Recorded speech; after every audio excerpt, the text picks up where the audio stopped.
The aftermath of shelling in a Donetsk suburb. More heavy fighting between pro-Russia separatists and Ukrainian forces. Ukraine has long accused Russia of arming the rebels.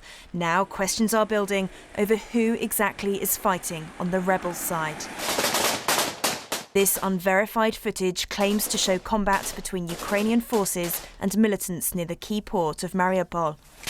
Moscow says the fighters are pro-Russia separatists. Kiev says they're Russian. According to Ukraine, a column of 10 tanks and 2 armoured personnel carriers crossed from Russia into Ukraine and headed towards Mariupol. 2 tanks were destroyed and the area was blocked by Ukrainian troops.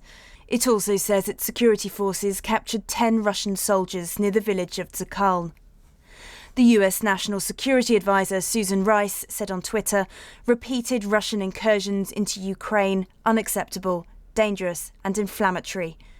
They represent significant escalation. It's not just the east of the country that's unstable.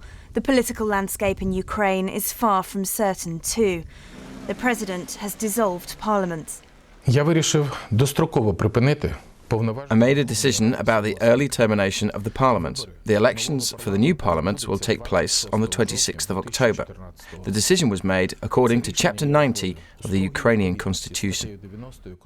Mr. Poroshenko says the move is necessary, in part to remove members who are blocking reform. If the president is unable to end the fighting in eastern Ukraine before the October vote, he risks a voter backlash. He's due to meet the Russian President Vladimir Putin in the Belarusian capital Minsk later to try to end the crisis. It will be the first time the two men have met since June. They found little to agree on since then. Emily Thomas, BBC News.